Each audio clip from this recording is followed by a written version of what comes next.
Hi, and welcome to Cat Run Figures. I'm your host, Caitlin, and today I have a reading for you guys. So this is H.P. Lovecraft's A Call of Cthulhu, and this is adapted for beginning readers. So this is for all the little youngsters out there. Alright. The Horror in Clay, Part 1. The most merciful thing in the world, I believe, is humanity's failure to fully conceive of the cosmical horrors we've yet to reveal, and which up until now I have tried to conceal. Back in late 26, when my great-uncle died, I discovered the research he'd wanted to hide. Over time, he'd uncovered much more than he should. He'd had kept it all secret, if only he could. But Professor George Angel has met with his fate, and exactly what killed him has caused some debate. The physicians have claimed there's no reason to doubt that his lengthy walk home caused his heart to give out. The more sinister truth I have heard people say he was shoved by a sailor who stood in his way. And my poor Uncle George, he really was too old to survive such a bump on a hill in the cold. Shortly after his death, on the hill by the sea, the professor's belongings were given to me. I was sorting through all of his research one day when I found a monstrosity made out of clay. It was carved by a sculptor named Wilcox one night, when more sensitive folk endured horrible sights.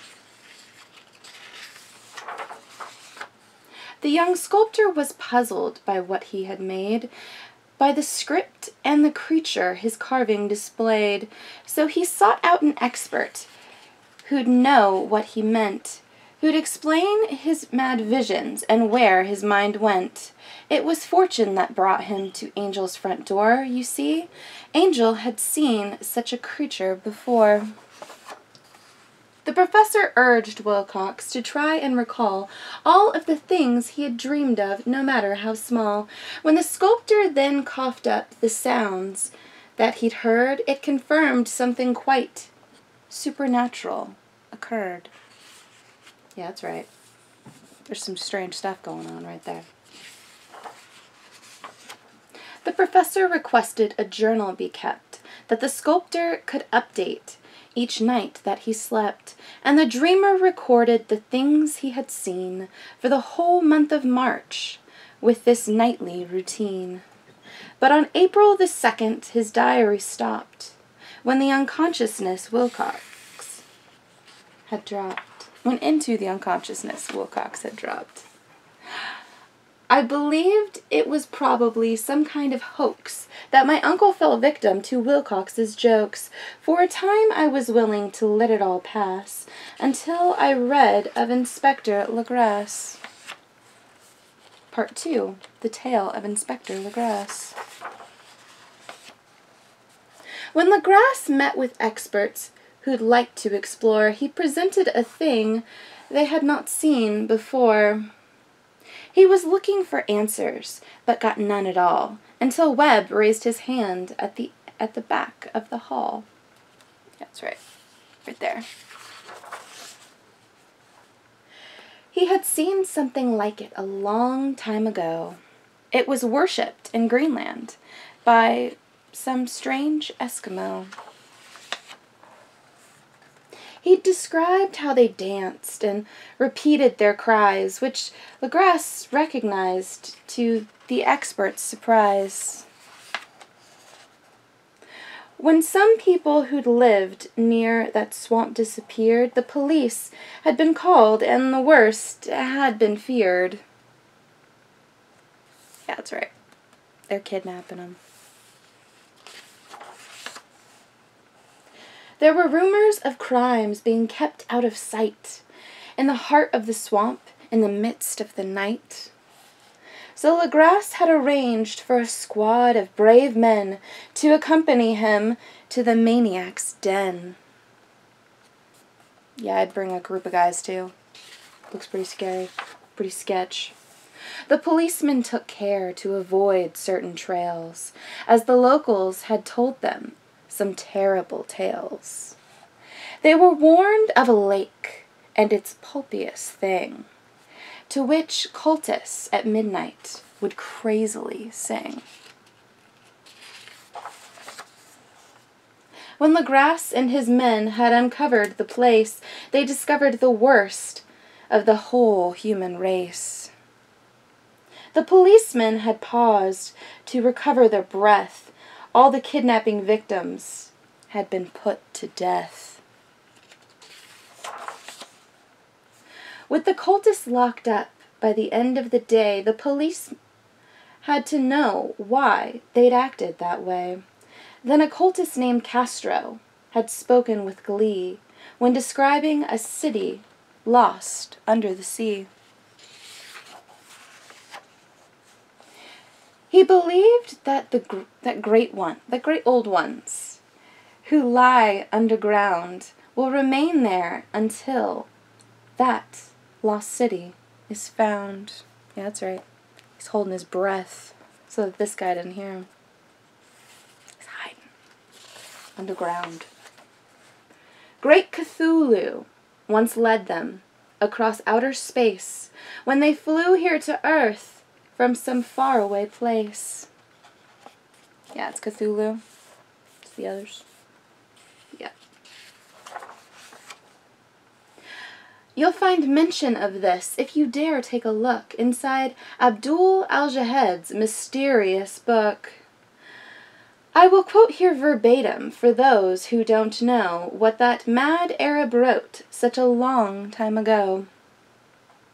There is nothing that's dead which can eternal lie, because give it strange eons, and death may yet die. So Cthulhu's cult study the skies every night, knowing Raelian will rise when the stars are just right. All the experts and angel had taken an oath not to speak of that cult nor encourage its growth. With the mad implications of what they had heard, they would research in secret and not say a word. That's right, they're locking it up. It was hard to believe all the things that I had read. I still doubted a lot of what Wilcox had said. I had thought that perhaps the young sculptor had heard of that dark southern swamp and the crime that occurred. For my own peace of mind, I had just to be sure that it wasn't a prank, that it was something more. When I'd spoken to Wilcox, he'd made it quite clear that the call of Cthulhu was something to fear. Then I went to see Castro. But Castro was dead, so I stopped in to see the inspector instead. When I spoke to Legras, I was lucky to find that he still had the cult in the back of his mind. I had started to think it would make my career if I published this stuff for the whole world to hear. I believed I could research and then write a book, but with no further leads, there was nowhere to look. So I packed up my notes and put them aside. It was only much later a clue was supplied. Part 3. Madness from the Sea. I was studying rocks from all over the world when a sheet of old newsprint from Sydney unfurled. On that faded old page, a forgotten report told the tale of a schooner whose trip was cut short. Of 11 crew members, 10 failed to return, and the loss of the Emma had caused some concern. After meeting a yacht which had ordered them back, it appears the Emma fell under attack. When the Emma was sunk, there was nothing to do but to seize the Alert and abandon her crew. It's going down.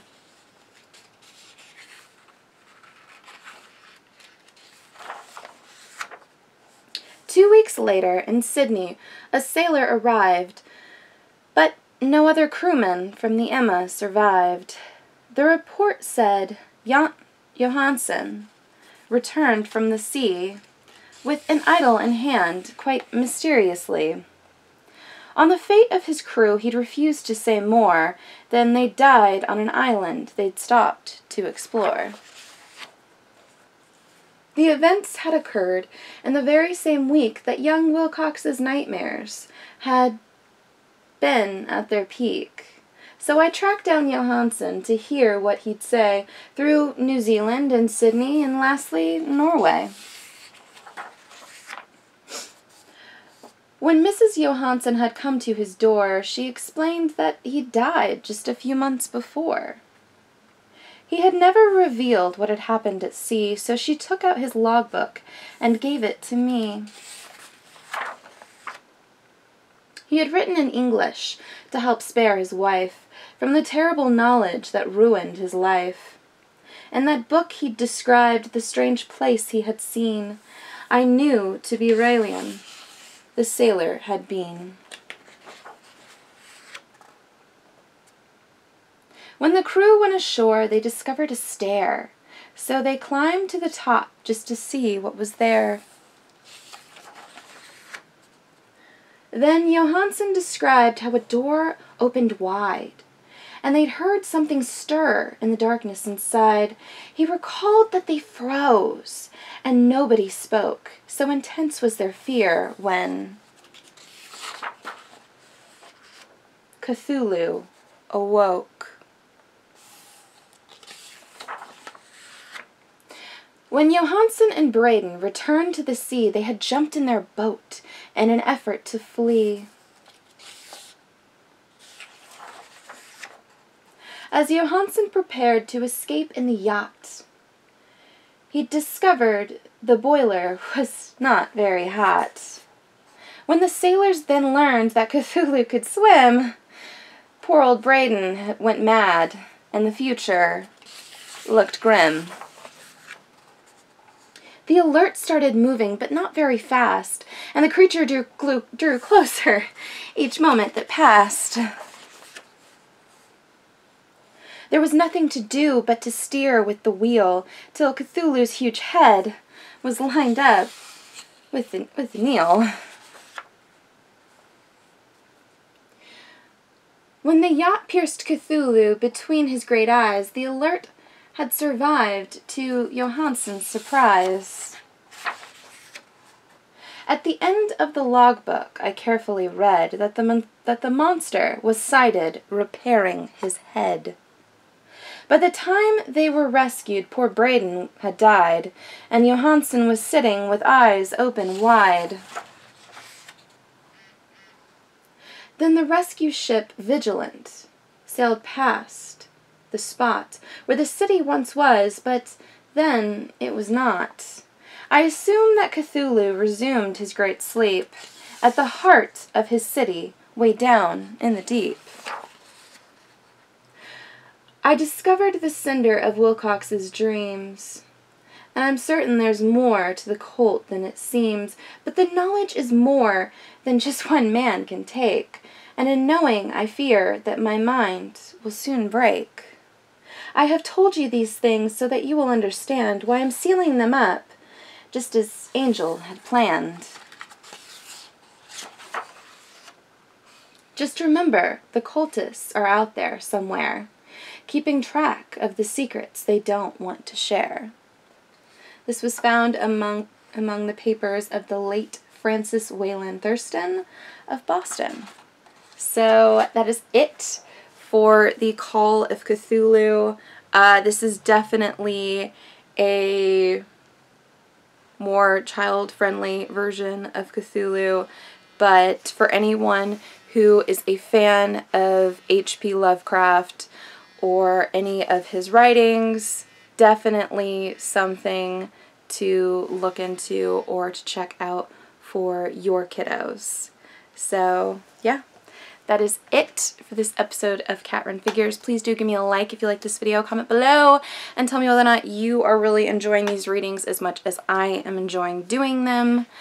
They're a lot of work. I do these all in one take, so I might flub up a few times, but I'm having fun with it, and I really do enjoy children's books, so hopefully the kiddos in your life are enjoying them as well.